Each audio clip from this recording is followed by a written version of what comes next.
அவர்களுடைய பெற்றோர், பால்குடி தாய்மார்கள் குறித்த விவரங்களை இறுதியாக நாம் பார்த்திருக்கிறோம். அதன் தொடர்ச்சியாக மேலும் சில செய்திகளை இன்றைக்கு நாம் தெரிந்து கொள்ள இருக்கிறோம். நபி ஸல்லல்லாஹு அலைஹி வஸல்லம் அவர்கள் செவிலி தாய்மார்களிடத்தில் பால் அருந்தினார்கள் என்று நாம் பார்த்தோம். அதில் ஒரு தாயார் யாருன்னு கேட்டால் ஹலீமத்து சாதியா, பனு சாதி என்ற குலத்தை சார்ந்த ஹலீமா அவர்களிடத்தில் நபிகள் நாயகம் பால் அருந்தும் பருவத்தில் அருந்தியிருக்கிறார்கள். ஆனால் இந்த செய்தியில் கூடுதலாக வேற ஒரு தவறான வரலாறும் கலந்திருக்கிறது. அதையும் நாம் தெரிந்து கொள்ள வேண்டும். ஹதீஸ் நூல்களில் பதிவு செய்யப்பட்டிருக்கிறது. ஆனாலும் அது ஏற்க தகுந்த செய்தி அல்ல. என்ன என்று கேட்டால், இந்த ஹலீமா அம்மா ரசூல் ஸல்லல்லாஹு அலைஹி வஸல்லம் அவங்கள எடுத்துட்டு போனதுக்கு பிறகு, பால் ஊட்டுவதற்காக வேண்டி அழைத்து கொண்டு சென்ற பிறகு அவர்களுடைய வீட்டில் வைத்து நடந்ததாக ஒரு செய்தி பதிவு செய்யப்பட்டிருக்கிறது. என்ன செய்தின்னு கேட்டால், ரசூலுல்லாஹ்வுடைய நெஞ்சு பிளக்கப்பட்டதாக ஒரு நிகழ்வு சொல்லப்படுகிறது. என்ன வருது அப்படின்னு கேட்டால், ரசூலுல்லாஹ் அந்த சின்ன பிள்ளையா இருக்கும்போது சிறுவர்களோடு விளையாடி கொண்டிருந்தார்களாம். அதை அனஸ் ரலியல்லாஹு அன்ஹு அறிவிக்கக்கூடிய இந்த செய்தி, அன்ன ரசூலுல்லாஹி ஸல்லல்லாஹு அலைஹி வஸல்லம் அத்தாஹு ஜிப்ரீல், ரசூல் ஸல்லல்லாஹு அலைஹி வஸல்லம் அவங்களிடத்துல ஜிப்ரீல் வர்றாங்க. வஹுவ யல்அபு மஅல் கில்மான், ரசூலுல்லாஹோ சிறுவர்களோடு விளையாடி கொண்டிருக்கிறாங்க. அப்போ ஃபஅகதஹு ஃபஸரஅஹு ஃபஷக்க அன் கல்பிஹி, வந்த ஜிப்ரீல் அவர்கள் ரசூலுல்லாவை பிடித்து அவர்களை மயக்கமுறச் செய்து அவர்களுடைய நெஞ்சை பிளக்கிறார்கள். பிளந்து விட்டார். ஃபஸ்தக்ரஜல் கல்ப, நெஞ்சை பிளந்து உள்ளத்திலிருந்து அந்த நெஞ்சில இருந்து இதயத்தை, கல்பை வெளியில எடுத்து விட்டார். ஃபஸ்தக்ரஜ மின்ஹு அலகத்தன், எடுக்கப்பட்ட அந்த இதயத்தில் இருந்து ஒரு துண்டை, அதுல இருந்து ஒரு துண்டை வெளியே எடுக்கிறார்.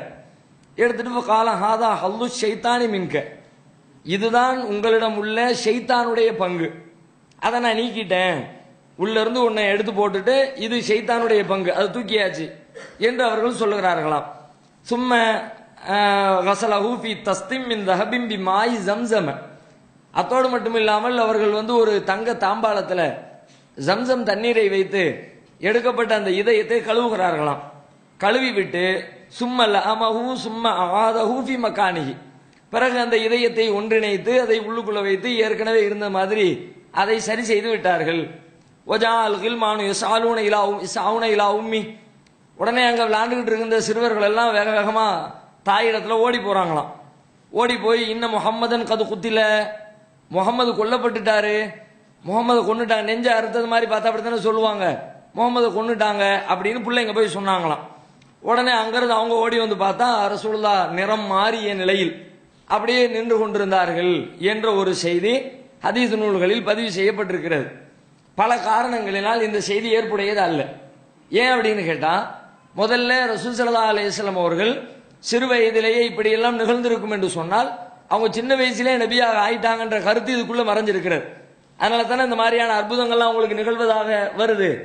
சின்ன வயசுல ரசூலுல்லாஹ் நபியாக ஆகல, அவங்களுடைய 40வது வயதுல ரசூலுல்லாஹ் நபியாக ஆறாங்க. அவன் சின்ன வயசுல இந்த மாதிரி காரியங்களை எல்லாம் பார்த்திருந்தால் பிற்காலத்தில் ரசூலுல்லாஹ் தன்னை நபின்னு சொல்லும் பொழுது எந்த எதிர்ப்புமே வந்திருக்க வாய்ப்பே இருக்காது. சொன்ன உடனே அப்படியே மக்கள் அக்செப்ட் பண்ணி இருப்பாங்க.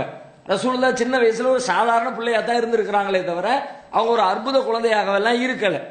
அதை தாண்டி நம்ம சிந்திச்சா இந்த செய்தியை சொல்லக்கூடியவர் யார் அப்படின்னு பார்த்தா அனஸ் ரலியல்லாஹு அன்ஹு சொல்றாங்க. அனஸ் ரலியல்லாஹு அன்ஹு யாரு? அவங்க ரசூலுல்லாஹ்விடத்துல பணிபுரிந்த பணியாளர். நபி ஸல்லல்லாஹு அலைஹி வஸல்லம் அவர்கள் மரணிக்கிற நேரத்திலே அனஸ் ரலியல்லாஹு அன்ஹு ரொம்ப சின்ன பிள்ளை.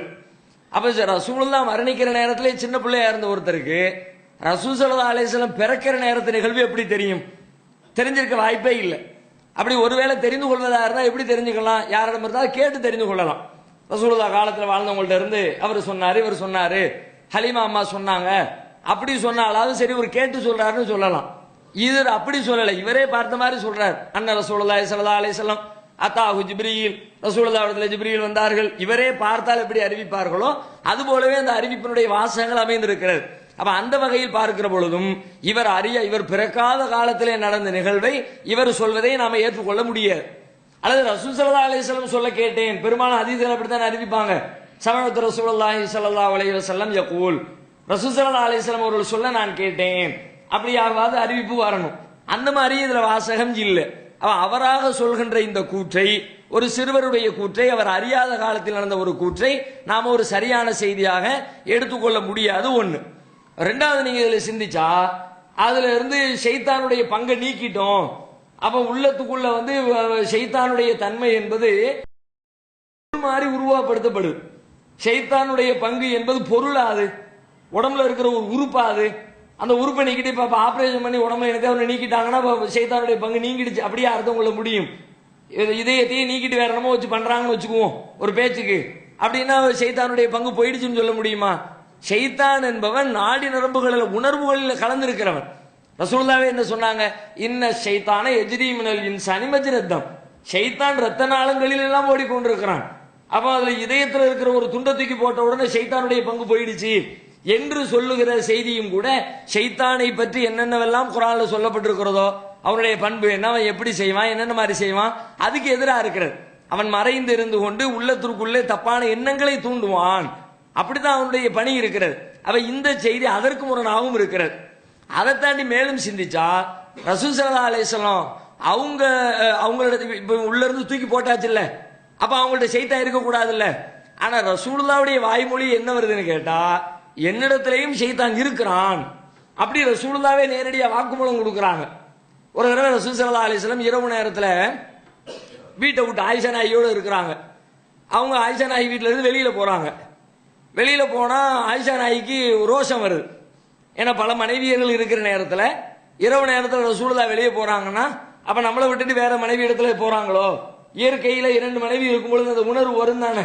இதை பார்த்துக்கிட்டே இருப்பாங்க, கவனிச்சுக்கிட்டே இருப்பாங்க, நம்ம கணவர் எங்க இருக்கிறாரு அதையெல்லாம் பார்த்துக்கிட்டே இருப்பாங்க. அப்ப இவங்களுக்கு அது ஒரு தேவையில்லை, ஒரு ரோஷத்தை கிளறி விடுது.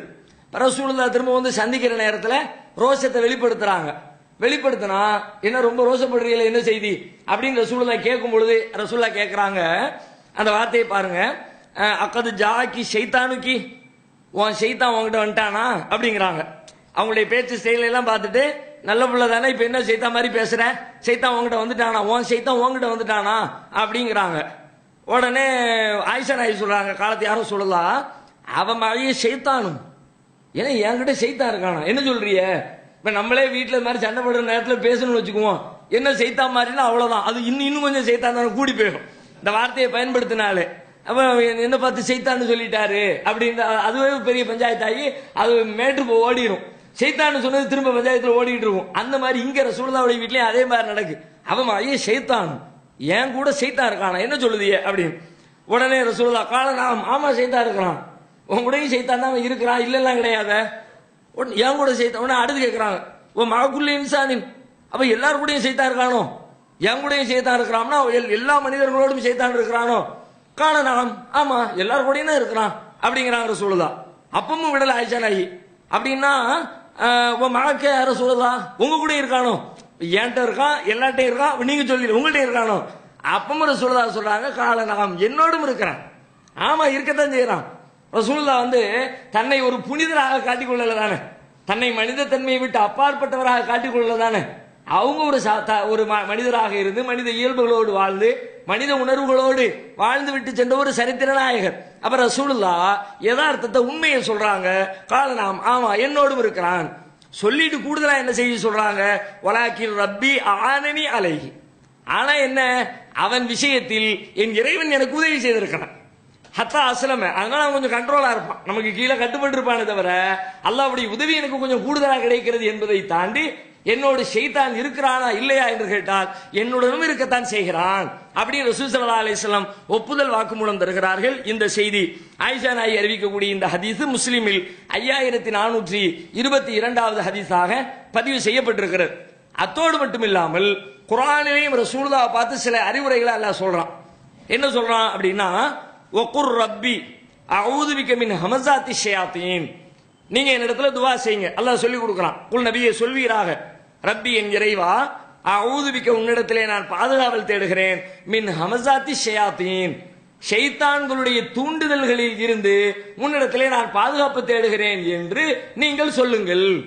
அப்ப ரசூல் இருக்க போய் சொல்லி கொடுக்குறான், ஷைத்தான் வந்துடாம என்ன காப்பாத்துறான் என்று கேளுங்க. அஊது பிக ரப்பி அன் யஹ்துரூன், என்னிடத்திலே அவர்கள் வந்து விடாமல் இருப்பதற்கும் நீங்கள் பாதுகாப்பு தேடுங்கள் என்று அல்லாஹ் சொல்லிக் கொடுக்கிற செய்தி 23வது அத்தியாயத்தில் 97, 98 ஆகிய வசனங்களில் பதிவு செய்யப்பட்டிருக்கிறது. இதே கருத்து வேற சில வசனங்களே வருகிறது. 7வது அத்தியாயம் 200வது வசனத்தில் அல்லாஹ் சொல்கிறான், ஒய்மா என்ஸகன்னக மினஷ் ஷைத்தானி நஸ்குன் ஃபஸ்தஇது பில்லாஹ். நீங்கள் ஷைத்தானுடைய தீண்டுதல்களை உணர்ந்தால், அதை நீங்கள் சந்தித்தால், ஃபஸ்தஇது பில்லாஹ், அல்லாஹ்விடத்திலே பாதுகாப்பு தேடிக்குங்க என்று ரசூலுல்லாஹ்வை பார்த்து அல்லாஹ் அறிவுரை சொல்லக்கூடிய செய்திகளை பார்க்கிறோம். அப்படியானால் ஷைத்தானுடைய பங்கு நீக்கப்பட்டு விட்டது என்று அந்த செய்தி சொல்கிறதே, நீக்கப்பட்டால் ஏன் இந்த அறிவுரைகள்? ஷைத்தான் இருந்து ஏன் பாதுகாப்பு கேட்கணும்? ஏன்டையும் ஷைத்தான் இருக்கான்னு ஏன் சொல்லணும்? அப்ப இந்த வசனங்களை எல்லாம், ஆதாரப்பூர்வமான இந்த செய்திகளை எல்லாம் வைத்து பார்க்கிற பொழுது, சிறுபிள்ளையாக இருந்த அனஸ் ரலியல்லாஹு அன்ஹு அவர்கள் அறிவிக்கக்கூடிய செய்தி ஏற்கத்தகுந்த செய்தி அல்ல என்பதை நாம புரிந்து கொள்ள வேண்டும். அதையெல்லாம் விட நீங்கள் கூடுதலாக யோசித்து பார்த்தால், நபி ஸல்லல்லாஹு அலைஹி வஸல்லம் அவர்களுடைய சிறப்பு எதில் இருக்கிறது? அவங்க ஷைத்தானுடைய தன்மையெல்லாம் நீக்கப்பட்டு நல்ல புனிதராக இருந்தார்கள் என்று சொல்வதிலே சிறப்பு இருக்கிறதா, அல்லது நம்மை போல பல்வேறு சிந்தனைகளுக்கு, உணர்வுகளுக்கு, ஷைத்தானிய சிந்தனைகளுக்கு இடமுள்ள நிலையிலே அவற்றை வென்று நல்ல மனிதராக வாழ்ந்தார்கள் என்று சொல்வதிலே சிறப்பு இருக்கிறதா? ஒருத்தன் தப்பு செய்யாம இருக்கிறான்னு சொன்னா, தப்பு செய்யற சூழலில் தப்பு செய்யாமல் இருக்கிறானே அவன் தான் தப்பு செய்யாம, அவனை தான் பாராட்டணும். தப்பு செய்ய ஒருத்தருக்கு வாய்ப்பே இல்லை. ஒருத்தர் சொல்றார், 10 வருஷமா நான் யாரை பத்தியும் புறம் பேசலாங்கிறார். நமக்கு பெரிய ஆச்சரியமா இருக்கு. ஏப்பா, நம்ம வாழ்ற காலத்துல, சமகாலத்துல ஒரு நாளைக்கு புறம் பேசாம ஒத்த நாளை கடத்துறதே பெரும்பாடா இருக்குது. இந்த மனுஷன் 10 வருஷத்தை கடத்தி இருக்கிறான, ஆச்சரியமான செய்தி தான். வரலாற்று ஆய்வு செஞ்சா 10 வருஷமா தனிமை ஜெயில போட்டு வச்சிருக்காங்க. அவனை கூட ஒருத்தனுமே இல்லை. புறம் பேசணும்ல கூட ஒருத்தன் இருக்கணும்ல, பக்கத்துல ஒருத்தன் இருக்கணும்ல, இருந்தா தானே புறம் பேச முடியும். ஒருத்தனுமே இல்லை, அதனால பேசல. இவர் பெரிய தியாகியா, இவர் பெரிய சிறப்புன்னு சொல்றதுக்கு என்ன இருக்குது? ஒண்ணுமே இல்லை. அப்ப சூழல் அமைந்து அதை வென்றெடுக்க வேண்டும். நபிகள் நாயகம் ஸல்லல்லாஹு அலைஹி வஸல்லம் அவர்களுக்கு மற்ற மனிதர்களைப் போலவே ஷைத்தான் அவர்களோடும் இருந்தான். அதை அவர்கள் வென்று சாதித்தார்கள் என்பதிலே தான் சிறப்பு இருக்கிறது என்பதை சிந்தித்து பார்க்கும் பொழுது, நபி அவர்கள் பெயரால் சொல்லப்படுகிற இந்த செய்தி தவறான செய்தி, சிறு வயதில் அவர்களுக்கு நெஞ்சு பிளக்கப்பட்ட செய்தியை ஏற்றுக்கொள்ள முடியாது என்பதை நாம புரிந்து கொள்ள வேண்டும். அடுத்து, ரசூல் ஸல்லல்லாஹு அலைஹி வஸல்லம் பிறந்தாச்சு, பால்குடி பருவமெல்லாம் கடந்துருச்சு. அதுக்கு பிறகு அவங்களுடைய வாழ்க்கையில எடுத்துக்கொண்டால், பொருளாதார ரீதியாக அதற்கான வேலைகளையும் ரசூலுல்லாஹ் செய்கிறார்கள். அதுல குறிப்பாக ரசூலுல்லாஹ் 2 வேலைகளை செய்யறாங்க. ஒன்னு என்னன்னு கேட்டா, அவர்களுடைய சிறுபருவத்தில் அவர்கள் ஆடு மேய்க்கிறார்கள். பொருளாதார தேவைக்காக, பொருளாதாரத்தை பெருக்கிக் கொள்வதற்காக ரசூல் ஸல்லல்லாஹு அலைஹி வஸல்லம் அவங்க ஆடு மேய்க்கிறார்கள். அவங்க ஆடு மேய்க்கிறாங்கன்னா அது ரசூலுல்லாஹ் சொல்லக்கூடிய வார்த்தையே ரொம்ப அழகா இருக்கும். அபூ ஹுரைரா ரலியல்லாஹு அன்ஹு அறிவிக்கிறாங்க. அந்த செய்தியை புகாரியில 2262வது ஹதீஸா பதிவு செய்யப்பட்டிருக்கிறது. ரசூல் ஸல்லல்லாஹு அலைஹி வஸல்லம் சொல்லுகிறார்கள், மா பஅஸல்லாஹு நபியன் இல்லா ரஅல் கனம். அல்லாஹ் அனுப்பிய எந்த தூதராக இருந்தாலும் அவர்கள் ஆடு மேய்க்காமல் இருந்ததில்லை. எல்லா தூதர்களும் ஆடு மேய்த்திருக்கிறார்கள், நானும் ஆடு மேய்த்திருக்கிறேன். குன்து அரஹா அலா கராரியத்த லி அஹ்லி மக்கா. மக்காவாசிகளிடத்துல சில சில்லறை காசுகளுக்காக நானும் ஆடு மேய்த்திருக்கிறேன். அப்ப அல்லாஹ் ஆடு மேய்த்தல் என்று ரசூலுல்லாஹ் சொல்ற இந்த செய்தியில இன்னொரு பாடமும் நமக்கு இருக்கிறது. என்ன பாடம் என்று பார்த்தால், மனிதனை தொழிலின் அடிப்படையில் பேதப்படுத்துகிற, உயர்வு தாழ்வு கற்பிக்கிற ஒரு சிந்தனை பெரும்பாலானவர்களுடைய உள்ளத்தில் இருக்கிறது. தொழிலை வச்சு வித்தியாசப்படுத்துறது. அந்த தொழில் பார்த்தா அவர் பெரியவர், உயர்ந்தவர், சிறந்தவர். இந்த மாதிரி தொழிலை பார்த்தா மட்டமானவர். தொழிலில் என்ன வேறுபாடு இருக்கிறது? ஹலாலான அனுமதிக்கப்பட்ட எந்த தொழிலும் நல்ல தொழில் தான். அதுல உயர்வு தாழ்வுக்கு அதை வைத்துக் கொண்டு ஒருத்தனுடைய இடம் ஓட முடியாது. இவன் நல்லவன், இவன் கெட்டவன். இப்ப நம்ம பேச்சு வழக்கிலே பாருங்க, ஆடு மேய்க்கிறவரை பத்தி பேசுனா ஆடு மேய்க்கிறவன் அப்படிதான் வரும். துணி துவைக்கிறவன், துணி துவைக்கிறவன், வண்ணா, இப்ப இந்த மாதிரியான சொற்கள் வருகிறது. இதே சில வேலைகளை செய்யக்கூடியவங்களை பாருங்க, மருத்துவம் பார்க்கிறார், டாக்டர், டாக்டர் வந்தாரு அப்படிமோ, டாக்டர் வந்தாரு, இன்ஜினியர் வந்தாரு, ஆட்டுக்காரன் வந்தான், மாட்டுக்காரன் வந்தான், பாலுக்காரன் வந்தான். அதுக்கு இன் விகுதி, இதுக்கு இரு விகுதி. ஏங்கிறிய உள்ளத்துக்குள்ள இருக்கு, நம்மையும் அறியாமல் உள்ளத்துக்குள்ள. அவரு ரொம்ப கஷ்டப்பட்டு பல லட்சம் கோடிகள்லாம் செலவு பண்ணி இன்னைக்கு எல்லா வேலையும் ஏமாத்தி சம்பாதிச்சுட்டு இருக்கிறாரு. அவர் பெரிய மனுஷன், இவன் ஒன்னும் தெரியாது, சம்பாதிக்க வழி இல்லை, கஷ்டப்பட்டுக்கிட்டு மாசம் 2000 ரூபாய் பெறட்டுறதுக்கு பெரும்பாடுபட்டு இருக்கிறான். இவன் ஒண்ணும் இல்லாதவன். அப்ப இந்த தொழிலை வைத்துக் கொண்டு பேதப்படுத்துவதாக இருந்தால் அல்லாஹ்வுடைய தூதரை குறை சொல்ல முடியுமா? அவர்கள் ஆடு மேய்த்திருக்கிறார்கள். இன்றைக்கு ஆடு மேய்த்தல் என்பது எந்த நிலையில் இருக்கிறது? அப்படிப்பட்டவர்களை எந்த நிலையில் மக்கள் வைத்து பார்க்கிறார்கள் என்பதை யோசித்து பார்க்கணும். தொழிலின் அடிப்படையில் பேதப்படுத்தவே கூடாது. ஹலாலான அனுமதிக்கப்பட்ட எல்லா தொழிலையும் சமமாகத்தான் நாம் பாதிக்க வேண்டும். அதை வைத்துக் கொண்டு மனிதர்களை தரம் பிரித்து எடை போடுவது ஏற்க தகுந்தது அல்ல என்பதை நபிகளாருடைய இந்த பொன்மொழியில் இருந்து நாம தெரிந்து கொள்ள வேண்டும்.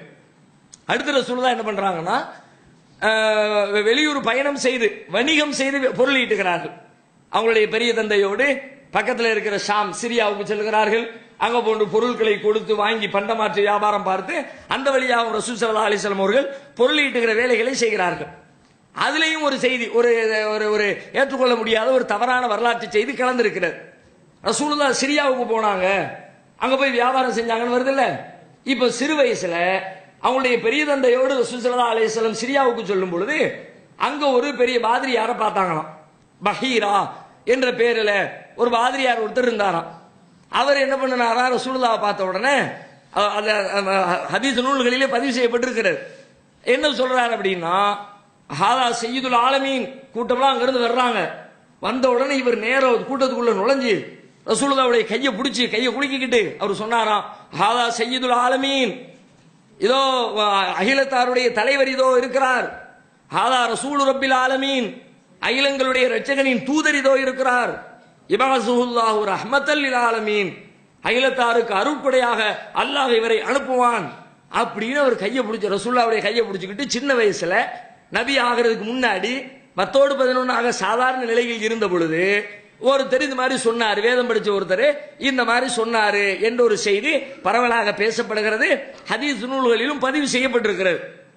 இதுவும் ஏற்க தகுந்தது இல்லை. ஏன்னா இது நபித்துவத்துக்கு முன்னாடி நடக்கிற நிகழ்வு. அதுல என்ன வருதுன்னு கேட்டா, இவங்க ரசூலுல்லாஹ் அப்படி அவர் எப்படி கண்டுபிடிச்சாரு?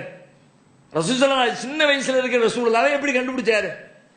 அவங்களே கேட்கிறாங்க, கூட போனாங்கல்ல, இவர் தலைவர் தூதர்னு சொல்றீங்களப்பா, எப்படி சொல்றீங்கன்னு சொல்லிட்டு பக்கத்தில் இருக்கிறவங்க கேட்கிறாங்க. கேட்டவுடன் அவர் சொல்றாரு, இன்னக்கும் ஹீன அஷ்ரப்தும் மினல் அகபா லம் யபக ஷஜருன் வலா ஹஜருன் இல்லா ஹர்ர சாஜிதன். நீங்க இந்த கணவாயை கடந்து வந்தீங்க பாத்தீங்களா, வரும்போது நான் பார்த்துக்கிட்டே இருக்கிறேன், அங்க இருக்கிற மரங்களும் அங்க இருக்கிற கற்களும் இவருக்கு சுஜூது செய்வதை நான் பார்த்தேன். ரசூலுல்லாஹ் சின்ன பிள்ளை வந்துகிட்டு இருக்கிறாங்களா, உடனே எல்லாம் கல்லு மரம் எல்லாம் சஜிதா பண்ணுச்சா. நான் கேட்கிறேன், எல்லாம் சஜிதா பண்ணுனா இவங்களுக்கு தானே தெரிஞ்சிருக்கும். மலை இருக்குது, மலையில கல் இருக்குது, கல்லு குனியுது அப்படின்னு, என்ன இது திடீர்னு தலையில மலை உருளுத அப்படின்னு எல்லாருக்கும் தான் தெரியும். அவர் கண்ணுக்கு மட்டுமே தெரியும். அவர் பார்த்தாராம், மரம் சஜிதா செய்கிறது, கற்கள் சஜிதா செய்கிறது. சொல்லிட்டு சொன்னாராம், வலா யஸ்ஜுதானி இல்லாலி நபியின், நபிமார்களுக்கே தவிர வேறு யாருக்கும் இவைகள் சுஜூது செய்யாது. எனவே இவரை நபி என்று நான் அறிந்து கொண்டேன். இஸ்லாத்துடைய அடிப்படைக்கே எதிர். இஸ்லாத்துடைய அடிப்படை பேசிக் என்ன? எல்லாம் இறைவனுக்கு சுஜூது செய்கின்றன. அலம் தர அன்னல்லாஹ யஸ்ஜுது லஹு மன் ஃபிஸ் ஸமாவாதி வ மன் ஃபில் அர்ள் வஷ்-ஷம்ஸு வல் கமரு வன் நுஜூமு வல் ஜிபாலு வஷ்-ஷஜரு வத்-தவாபு வ கஸீரும் மினன் நாஸ். ஒரு பெரிய பட்டியலே போடுறான் அல்லாஹ். அவர்கள் சிந்திக்கவில்லையா? யஸ்ஜுது லஹு மன் ஃபிஸ் ஸமாவாதி வ மன் ஃபில் அர்ள், வானங்களில் உள்ளவைகளும் பூமியில் உள்ளவைகளும் அல்லாஹ்வுக்கே சுஜூது செய்கின்றன. வஷம்சு சூரியன், வல் கமரு சந்திரன், வன் நுஜூமு நட்சத்திரங்கள், வஷஜரு மரங்கள், வத்தவாபு விலங்குகள் உயிரினங்கள், வ கஸீரும் மினன் நாஸ் மனிதர்களில் அதிகமானவர்கள். அதை சொல்லும் போது மட்டும் தனியா பிரிக்கிறான்ல, மனுஷன்ல எல்லா பையிலையும் சொல்லல. கஸீரும் மினன் நாஸ் மனிதர்களே அதிகமானவர்கள் அல்லாஹ்வுக்கே பணிகிறார்கள், சுஜூது செய்கிறார்கள். இதை அவர்கள் சிந்திக்கவில்லையா அப்படின்னு அல்லாஹ் கேள்வி கேட்கிறான். அப்ப அல்லாஹ்வுக்கு சுஜூது செய்வதற்காக வேண்டி படைக்கப்பட்ட மரங்களும் கற்களும் நபிக்கு சுஜூது செய்ததாக வருவதை எப்படி இருக்க முடியும்? அல்லாஹ் எப்படி எப்படி செய்ய வைப்பான்? அதை வைத்து சிந்தித்தாலே இந்த செய்தியும் ஏற்க தகுந்த செய்தி அல்ல என்பதை நாம புரிந்து கொள்ளலாம். அப்ப ரசூல் ஸல்லல்லாஹு அலைஹி வஸல்லம் போறாங்க, வெளியூர்ல போய் வியாபாரம் செஞ்சு பொருளாதாரத்தை திரட்டுறாங்க. இது அவர்களுடைய சிறு வயதில் நடந்த நிகழ்வுகளில் முக்கியமான ஒரு நிகழ்வு.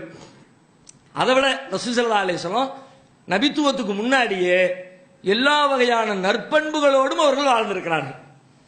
நபியானதுக்கு பிறகு நல்ல பண்புகள் அவங்கள்ட்ட வந்து சேர்ந்துச்சுன்னு கிடையாது. இயற்கையில மனிதரிடத்திலே கொண்டாடப்பட வேண்டிய நல்ல குணங்கள் இருக்குதே, அவர்கள் நபியாக ஆவதற்கு முன்பே அப்படிப்பட்ட பண்புகளோடு வாழ்ந்திருக்கிறார்கள். உதாரணமாக ஹெல்ஃபுல் முத்தய்யபீன் என்ற பெயரில் ஒரு உடன்படிக்கை, ஒரு டீம், ஒரு குழு சேர்ந்திருக்கிறாங்க சின்ன வயசுல. எதுக்கு இந்த டீம் சேர்ந்திருக்கிறாங்கன்னு கேட்டா, அதாவது ஏழை எளிய மக்களுக்கு உதவி செய்வது, பாதிக்கப்பட்டவர்களுக்கு நியாயத்தை பெற்றுத் தருவது, அநியாயக்காரர்களுக்கு எதிராக வேலைகளை செய்வது, இந்த மாதிரி காரியங்களை எல்லாம் செய்யணும்னு சொல்லி ரசூலுல்லாஹ் சின்ன பிள்ளையா இருக்கும்போது ஒரு அமைப்பை உண்டாக்கி இருக்கிறாங்க, ஹெல்ஃபுல் முத்தையபீன் என்ற பெயரில். அந்த அமைப்பில் ரசூல் ஸல்லல்லாஹு அலைஹி வஸல்லம் பணியாற்றி இருக்கிறார்கள். நபியாக ஆவதற்கு முன்பே சமூக பார்வையோடு, ஒரு நல்ல ஒழுக்கத்தோடு, மக்களுக்கு உதவி செய்ய வேண்டும் என்ற உணர்வோடு அண்ணலம் பெருமகனார் பாடுபட்டு இருக்கிறார்கள் என்பதை இந்த வரலாற்று செய்தியிலிருந்து நாம் அறிந்து கொள்கிறோம். இந்த செய்தி அகமது என்ற ஹதீஸ் கிரந்தத்தில் 14957வது ஹதீஸாக பதிவு செய்யப்பட்டிருக்கிறது. அடுத்து பாருங்க, ரசூலுல்லாஹ்வுடைய நல்ல பண்புகள்ல அந்த நபித்துவத்துக்கு முன்னாடி எவ்வளவு நடந்திருக்கு பாருங்க. காபத்துல்லா, காபா என்பது அந்த காலத்து மக்களாலேயும் மதிக்கப்பட்டது. ஏன்னா அவங்க இப்ராஹிம் அலைஹிஸ்ஸலாத்துடைய பாரம்பரியத்தில் தானே வர்றாங்க.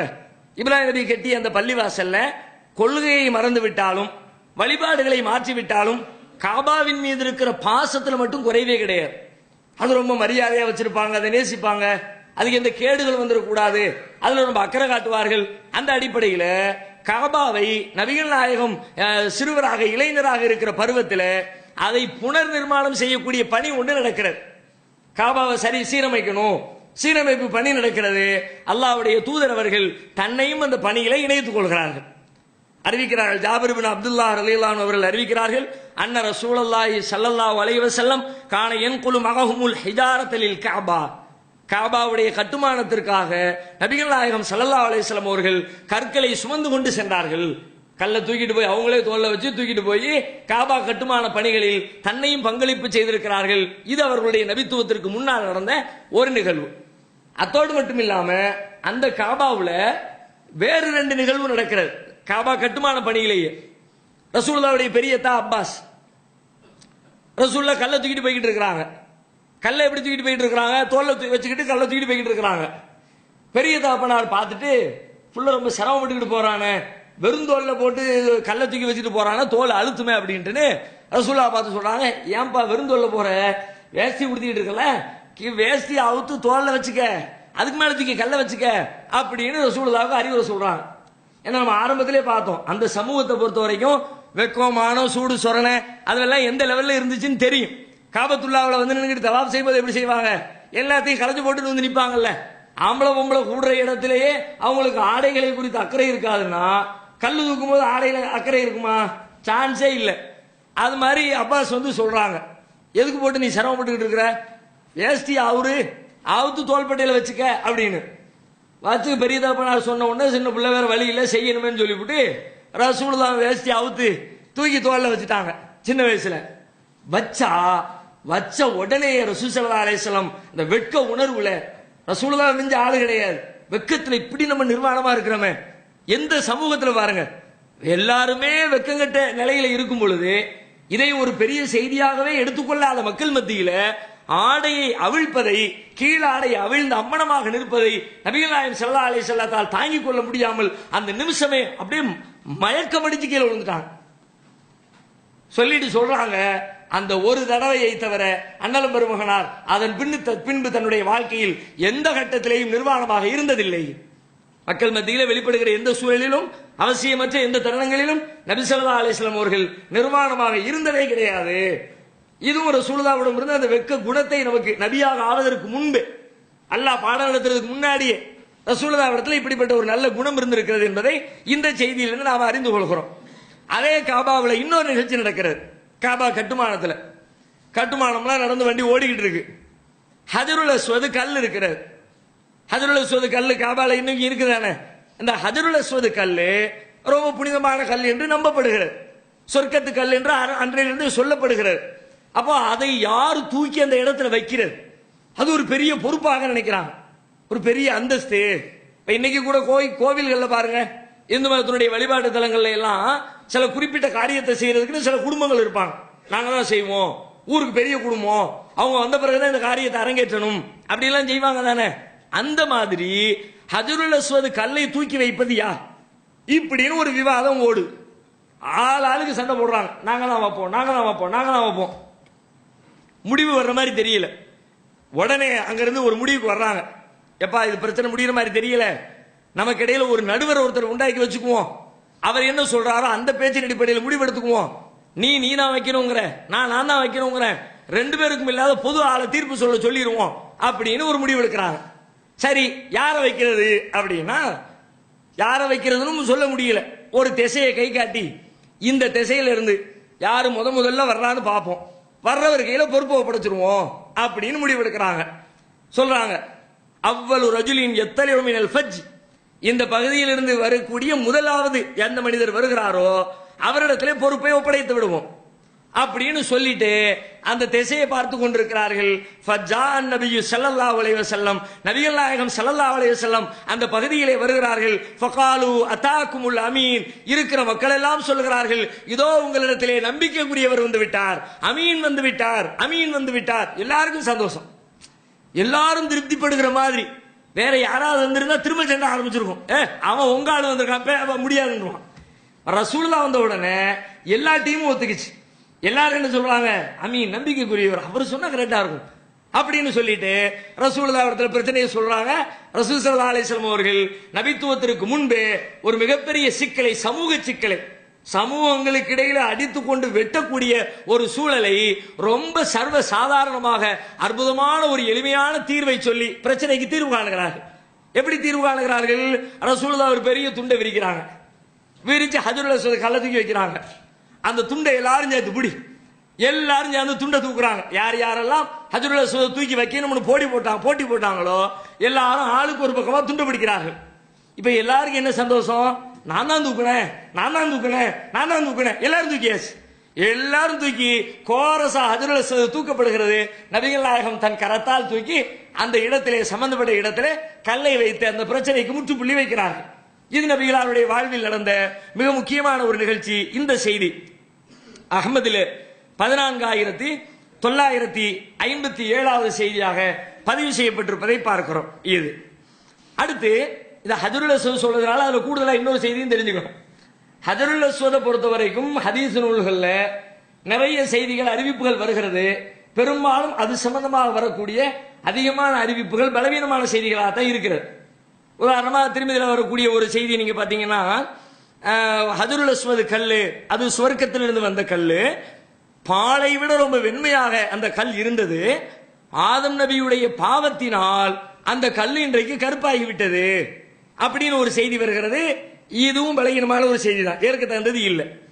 அதே மாதிரி இன்னொரு அறிவிப்பில் வருகிறது, ஹஜ்ருல் அஸ்வதும் மகாம் இப்ராஹிமும் சுவனத்தினுடைய மாணிக்க கற்களில் உள்ளவையாகும்.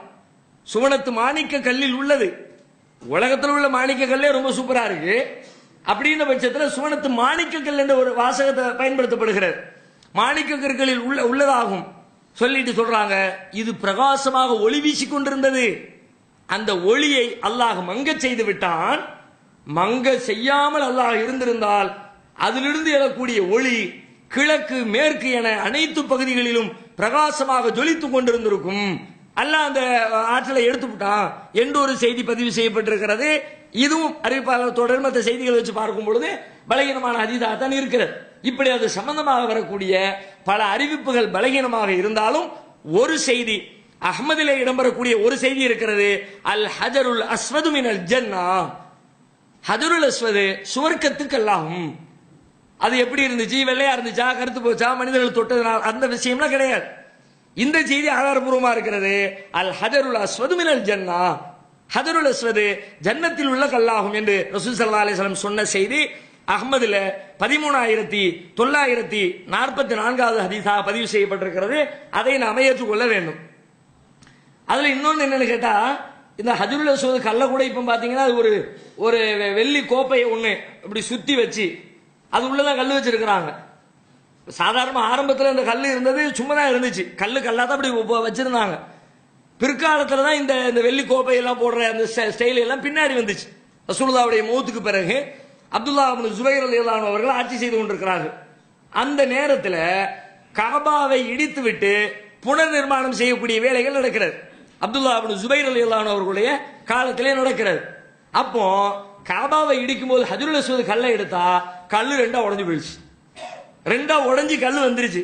அப்போ என்ன பண்ணாங்க, உடஞ்ச துண்டா இருக்குதே, உடஞ்ச தூக்கி எப்படி வைக்கிறது, அப்ப அதை தூக்கி ஒரு குடும்பம் மாதிரி உனக்குள்ள வைங்க, வெள்ளியில ஒரு பாத்திரம் மாதிரி செஞ்சு அதுக்குள்ள கல்லை வச்சு அதை தூக்கி வச்சிருவோம் என்று வைக்கப்பட்டது. அதனால்தான் இந்த வெள்ளியான அந்த உலோகத்தை செஞ்சு அதுல இன்றைக்கு பதிக்கப்பட்ட ஒரு சூழலில் ஹஜ்ருல் அஸ்வத் இருக்கிறது என்பதையும் நாம தெரிந்து கொள்ள வேண்டும்.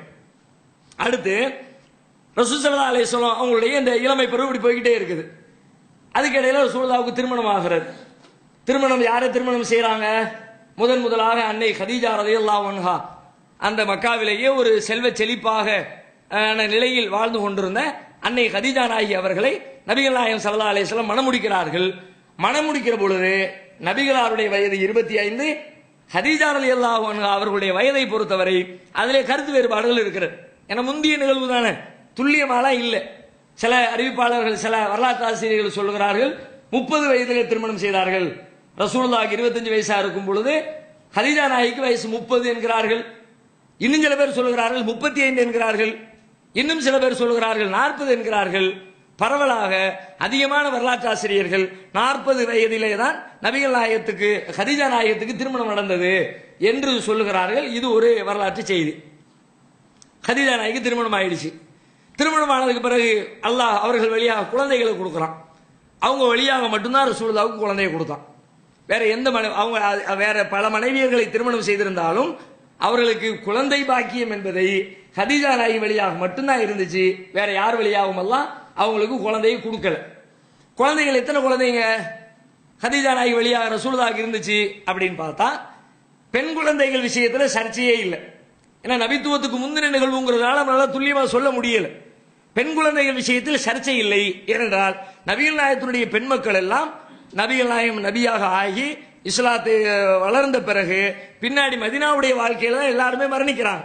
அதனால அவங்கள பத்தியான ரெக்கார்டு நமக்கு தெளிவாக இருக்கிறது. யாரு பெண் மக்கள்? ஜெயினப் என்ற பெயரிலே ஒரு மகள் இருந்தார்கள், ருக்கையா, உம்மு குல்சூம், ஃபாத்திமா. ஜெயினப், ருக்கையா, உம்மு குல்சூம், ஃபாத்திமா என்று 4 பெண் மக்கள் நபிகளாருக்கு இருந்தார்கள்.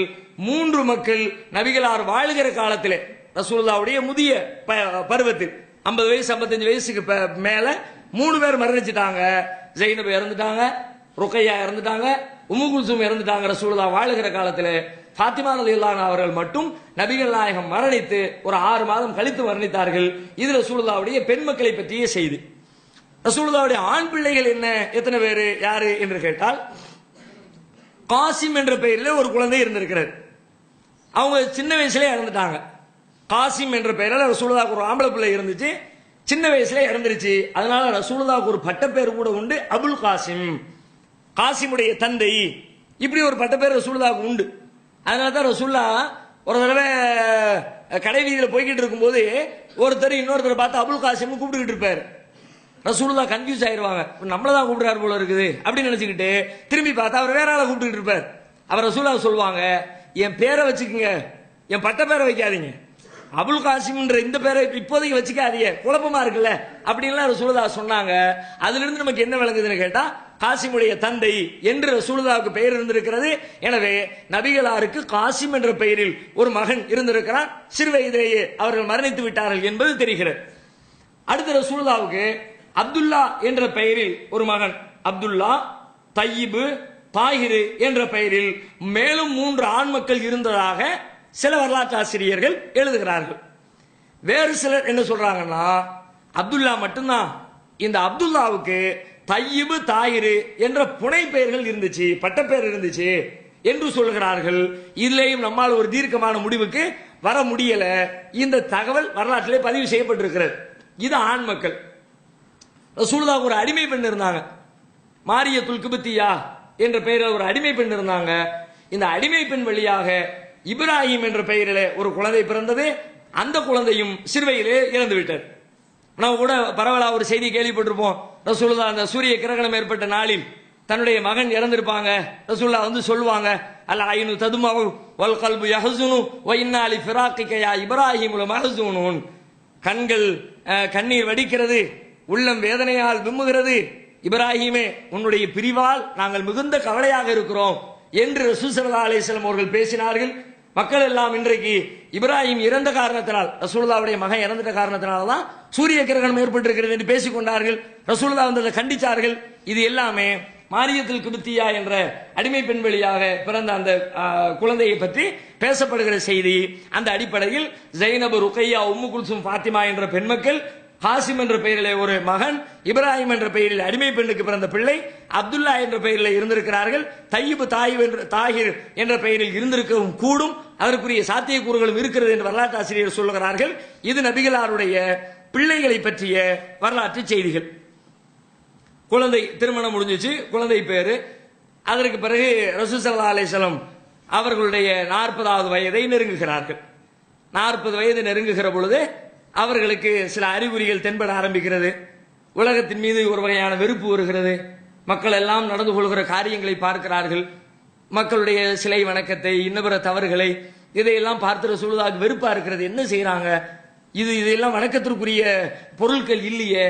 மனிதர்கள் தங்களுடைய கரங்களால் செய்த சிலைகளை போய் தன்னை படைத்த இறைவன் என்று நம்பிக்கொண்டிருக்கிறார்களே அப்படின்னு சொல்லிட்டு அதன் மீது வெறுப்படைந்து நபிகள் நாயகம் ஸல்லல்லாஹு அலைஹி வஸல்லம் அன்னவர்கள் தனிமையை தேடி பயணிக்கிறார்கள். எப்பொழுது பயணிக்கிறார்கள்? அவர்களுடைய 40வது வயது நெருங்குகிற பொழுது பயணிக்கிறார்கள். அந்த 40வது வயதின் துவக்கத்தில் அண்ணலம் பெருமகனார் இறைவனுடைய தூதராக தேர்வு செய்யப்படுகிறார்கள். இப்னு அப்பாஸ் ரலியல்லாஹு அன்ஹு அவர்கள் அறிவிக்கக்கூடிய இந்த செய்தி புகாரியிலே 3902வது ஹதீஸாக பதிவு செய்யப்பட்டிருக்கிறது. புஇஸ ரசூலுல்லாஹி ஸல்லல்லாஹு அலைஹி வஸல்லம் லி 40 சனத்தன். அல்லாஹ்வுடைய தூதர் அவர்கள் 40வது வயதில் தூதராக அனுப்பப்பட்டார்கள். ஃபமகஸ பிமக்கத 13 சனத்தன். மக்காவிலே அதன் பிறகு 13 ஆண்டுகள் யூஹா இலைஹி அவர்களுக்கு வஹி அறிவிக்கப்பட்டு வாழ்ந்தார்கள். சும்ம உமிர பில் ஹிஜ்ரா, பிறகு அவர்கள் ஹிஜ்ரத் செய்யுமாறு ஏவப்பட்டார்கள். ஃபஹாஜர அஷர சினீன், ஹிஜ்ரத் செய்து 10 ஆண்டுகள் வாழ்ந்தார்கள். வமாத்த வஹுவ இப்னு ஸலாசின் வசித்தீன், அவர்கள் தன்னுடைய 63வது வயதில் மரணித்தார்கள் என்று இப்னு அப்பாஸ் ரலியல்லாஹு அன்ஹு அவர்கள் அறிவிக்கிற செய்தி புகாரியிலே இருக்கிறது. இதிலே முதல்ல அவங்க சொல்ற செய்தி என்னன்னா, புஇஸ ரசூலுல்லாஹி ஸல்லல்லாஹு அலைஹி வஸல்லம் லி 40 சனா. நபிகள் நாயகம் அவர்கள் தன்னுடைய 40வது வயதில் இறை தூதராக அனுப்பப்பட்டார்கள். அந்த இறை தூதராக இதிலிருந்து தான் நமக்கு தேவையான பாடங்கள். வரலாற்று நாயகராக நபிகள் நாயகம் எப்படி பரிணமிக்கிறார்கள் என்ற செய்திகள் அனைத்துமே உலகத்திற்கான முன்மாதிரியாக, அகிலத்தாருக்கான அருட்கொடையாக நபிகளாருடைய வாழ்க்கை அவர்களுடைய 40ஆம் வயதிலிருந்து துவங்குகிறது. எப்படி துவங்குகிறது? அதுக்கு முன்னாடி கூட ரசூலுல்லாஹ்வுக்கு நல்ல பண்புகள் இருந்தது, தீமைகளிலிருந்து விலகி இருந்தார்கள். மற்ற மக்களை போல கெட்டவராக ரசூல் ஸல்லல்லாஹு அலைஹி வஸல்லம் இருக்கல. இப்ப 40வது வயது துவங்குகிற பொழுது என்ன ஆகுதுன்னு கேட்டா, இறைவனிடமிருந்து செய்தி வருது. எப்படி வருகிறது? முதலில் நபிகளாருக்கு வருகிற இறை செய்தி என்பது நாம நினைத்துக் கொண்டிருப்பதை போல, நாம ஃபர்ஸ்ட் செய்தி என்று எதை நினைத்துக் கொண்டிருக்கிறோம்? லைலத்துல் கத்ர் இரவிலே அல்லாஹ் அருளி அந்த செய்தியை தானே முதற் செய்தி என்று நினைக்கிறோம். அன்னை ஆயிஷா ரலியல்லாஹு அன்ஹா அவர்கள் சொல்கிறார்கள், நபிகளாருக்கு இறை செய்தி வஹி எப்படி துவங்கியது என்று கேட்டால் கனவின் வழியாகத்தான் துவங்கியது. அவ்வளுமா புதிய பிஹி ரசூலுல்லாஹி ஸல்லல்லாஹு அலைஹி வஸல்லம் மினல் வஹி அர்-ரு'ய ஸாலிஹத்தி ஃபின் நௌம். நபிகளாருக்கு வஹி செய்தி என்பது நல்ல கனவின் வழியாகத்தான் துவங்கியது. நபிமார்களுடைய கனவும் வஹி. வஹி அல்லாஹ்விடமிருந்து வரக்கூடிய செய்திங்கிறது, நபிமார்கள் கனவு கண்டாங்கன்னு வச்சுக்குவோம், அந்த கனவும் அல்லாஹ்விடமிருந்து வரக்கூடிய செய்தி தான், சொல்லப்படுகிற வஹி செய்தி தான். ஃபர்ஸ்டா ரசூலுல்லாஹ்வுக்கு நல்ல கனவு தான் வருகிறது. ஆயிஷா நாயகி சொல்றாங்க, எப்படி வந்துச்சு அந்த கனவு என்று கேட்டால், ஃபகான லா யரா ருயா இல்லா ஜாஅத் மிஸ்ல ஃபலகி சுபஹி. ரசூலுல்லாஹ் முதல் நாள் ஒரு கனவு காமாங்க, மறுநாள் காலையில அதிகாலை விடியலை போல மிக தெளிவாக இருக்கும். காணக்கூடிய கனவு அப்படியே நடக்கும். அல்லாஹ்விடமிருந்து வரக்கூடிய வஹி செய்தி தானே, அப்படியே அது நடக்கும். அந்த அளவுக்கு ரசூலுல்லாஹ் தெளிவான கனவுகளை பார்ப்பார்கள். சும்ம ஹுப்பிப இலைஹில் ஹலவு, அதற்கு பிறகு தனித்து இருக்க வேண்டும் என்று அவர்களுக்கு உள்ளம் விரும்புகிறது. உடனே ரசூலுல்லாஹ் கிளம்பி போயிடுறாங்க. தனக்கு தேவையான உணவுகளை எடுத்துக்கொண்டு பக்கத்திலே இருக்கிற மலையிலே ஹிரா என்ற குகையிலே போய் நபிகள் நாயகம் ஸல்லல்லாஹு அலைஹி வஸல்லம் தனிமையில் போய் அமர்ந்து விடுகிறார்கள். அமர்ந்து சிந்திக்கிறார்கள், உலகத்தை சிந்திக்கிறார்கள், மக்களுடைய யதார்த்த நடவடிக்கைகளை சிந்திக்கிறார்கள். அவர்கள் மூழ்கி கிடக்கிற இந்த சிறுக்கு, குஃப்ரு, இது போன்ற தீமைகள், அனாச்சாரங்கள், ஒழுக்கக்கேடுகள் அனைத்தை குறித்தும் நபிகள் நாயகம் ஸல்லல்லாஹு அலைஹி வஸல்லம் அவர்கள் தனிமையிலே அமர்ந்து சிந்தித்துக் கொண்டே இருக்கிறார்கள். நாட்கள் ஓடுகிறது. சில நாட்களுக்கு தேவையான உணவு கொண்டு போயிருப்பாங்க, உணவு முடிஞ்சிடும். முடிஞ்ச உடனே திரும்ப வந்து தேவையான உணவை எடுத்துக்கொண்டு மீண்டும் ஹெரா குகைக்கு தஞ்சமடைந்து விடுவார்கள். சில நேரங்களில் அன்னை கதீஜா ரலியல்லாஹு அன்ஹா அவர்கள் தன்னுடைய கணவருக்கு தேவையான உணவுகளை எடுத்துக்கொண்டு அவர்களே மலை மீது ஏறி, அந்த மலைக்கு போனவங்களுக்கு தெரியும், மக்காவில் போனவங்களுக்கு, ஹஜ் உம்ராவுக்கு போனவங்க பெரும்பாலும் அந்த மலைக்கு போயிருக்க வாய்ப்பு இருக்கிறது. ஏறி இறங்கிய எல்லா வாய்களும் சொல்லும், இத்தனை பெரிய மலையிலே எப்படித்தான் ஏறி ஏறி இறங்கினார்களோ. ரசூலுல்லாஹ் கூட சாதாரணமாக எடுத்துக்கொள்ளலாம், ஏன்னா ஆண்மகனா இருந்தாங்க, திடகாத்திரமா இருந்தாங்க, அதுல ஒரு பெரிய ஆச்சரியம் இல்லைன்னு நம்ம நினைச்சிருவோம். ஆனா அன்னை கதீஜா ரலியல்லாஹு அன்ஹா அவர்கள் நபிகளாரின் மீது கொண்டிருக்கிற நேசத்தின் காரணமாக, கொஞ்சம் கற்பனை பண்ணி பாருங்க, இந்த இது மாதிரி ஒரு கணவர் எங்கேயோ போய் உட்கார்ந்துக்கிட்டாரு, அவருக்கு அவடி நீ சோறாக்கி கொண்டு வான்னு சொல்லி பாருங்களேன். நம்ம எங்கிட்ட போய் உட்கார்ந்துக்கிட்டு சோத்தை ஆக்கி எடுத்துட்டு வான்னு சொல்லி கொண்டு வந்து கொடுத்துடட்டும், எத்தனை பெண்களை தேடி பார்ப்பது. ஆனால் இன்னும் சொல்ல, நம்ம தொழில்துறையில இருந்தா கூட வந்துருவாங்க, வேலையா இருக்கிறாங்க வர முடியாது, ஏற்பாடு பண்ணி கொடுத்துருவோம் அப்படின்னு. இப்ப ரசூலுல்லாஹ் போய் இருக்கிறது தொழிலா, வருமானமா, சமூக பிரச்சனையா? ஒண்ணுமே கிடையாது. தனியா போய் உட்கார்ந்து இருக்கிறாங்க. இந்த மாதிரி ஒரு ஆளு போய் உட்கார்ந்தா வீட்டுல என்ன அட்வைஸ் கிடைக்கும்? அந்த ஆளுக்கு புத்தி கித்தி கெட்டு போச்சா என்னன்னு தெரியலையே. இப்படித்தான் மனைவியர்கள் பேசுவார்கள். ஆனால் அன்னை கதீஜா ரலியல்லாஹு அன்ஹா அவர்கள் நபிகள் நாயகத்தின் மீது கொண்ட பாசம், அவர்களை நேருக்கு நேராக பார்த்த உணர்வு, நபிகள் நாயகம் எதையும் தவறாக செய்ய மாட்டார்கள் என்ற புரிந்துணர்வு, நபிகளாருக்காக வேண்டி அந்த மலை மேல் ஏறி போய் அவர்களுக்கு உணவு கொடுக்கிறார்கள். அப்படியே நாட்கள் சென்று கொண்டே இருக்கிறது. திடீரென்று ஒரு நாள் வானவர் தூதர் ஜிப்ரீல் அலைஹிஸ்ஸலாம் நபிகள் நாயகம் ஸல்லல்லாஹு அலைஹி வஸல்லம் அவர்களை அந்த ஹிரா குகையிலே சந்தித்து கட்டி அணைக்கிறார்கள். நபிகளார் சொல்கிறார்கள், அந்த நிகழ்வை அவர்கள் தம்முடைய வாய்ப்படவே சொல்கிறார்கள். வந்து கட்டி அணைத்து விட்டு இயக்குறாரு, நல்ல கட்டி அணைக்கிறார். சொல்லிட்டு சொல்றாங்க, அணைக்கிற அணைப்பை பார்த்தா ரொம்ப கஷ்டமா இருந்துச்சு, அதை தாங்கிக்க முடியல, மூச்சு திணறுமாங்கல்ல, அந்த மாதிரி இருக்க அணைத்து விட்டு இயக்குறார், ஓதுவீராக என்று சொல்லுகிறார். உடனே நபிகள் நாயகம் ஸல்லல்லாஹு அலைஹி வஸல்லம் சொல்லுகிறார்கள், மா அனபி காரியின், நான் ஓத தெரிந்தவன் இல்லையே, என்ன போய் ஓத சொல்றீங்களே, எனக்கு எழுதவும் தெரியாது, படிக்கவும் தெரியாது, எனக்கு ஓத தெரியாது, நான் ஓத தெரிந்தவன் இல்லையே அப்படிங்கிறாங்க. மீண்டும் இரண்டாவது முறையாக ஜிப்ரீல் கட்டி அணைக்கிறார், இருக்க அணைத்து விட்டு இரண்டாம் முறை சொல்லுகிறார், இக்ரா, ஓதுவீராக. மீண்டும் அதே பதில், மா நபி காரியின், நான் ஓத தெரிந்தவன் இல்லையே. மீண்டும் மூன்றாவது முறை மீண்டும் கட்டி அணைக்கிறார், அதே மாதிரி இறுக்கமான அணைப்பு. மூன்றாம் முறை சொல்லுகிறார், சொல்லுகிற பொழுது அவரே அடி எடுத்து கொடுக்கிறார், இக்ரா பிஸ்மி ரப்பிக்கல்லதி ஹலக் ஹலகல் இன்சான மின் அலக் இக்ரா வ ரப்புக்கல் அக்ரம் அல்லதி அல்லம பில் கலம் அல்லமல் இன்சான மாலம் யஅலம். முதல் வஹி செய்தி, உலகத்தாருக்கான அருட்கொடை திருமறை குர்ஆன், நபிகளாருக்கு அனுப்பப்பட்ட அற்புதம். முதல் 5 வசனங்கள், இக்ரா பிஸ்மி ரப்பிக்கல்லதி ஹலக், படைத்த உமது இறைவனின் பெயரால் ஓதுவீராக. ஹலகல் இன்சான மின் அலக், அவன் நான் சினை கட்டியில் இருந்து மனிதனை படைத்தான். இக்ரா வ ரப்புக்கல் அக்ரம், ஓதுவீராக, உமது இறைவன் சங்கைக்கு உரியவன். அல்லதி அல்லம பில் கலம், அவன் நான் எழுதுகோலை கொண்டு கற்றுக் கொடுத்திருக்கிறான். அல்லமல் இன்சான மாலம் யஅலம், மனிதன் அறியாத விஷயங்களை எல்லாம் அவனுக்கு கற்றுக் கொடுத்திருக்கிறான், ஓதுவீராக என்று ரசூல் ஸல்லல்லாஹு அலைஹி வஸல்லம் அவர்களுக்கு முதல் வஹி செய்தியினை ஜிப்ரீல் அலைஹிஸ்ஸலாம் அவர்கள் ஓதுகிறார்கள்.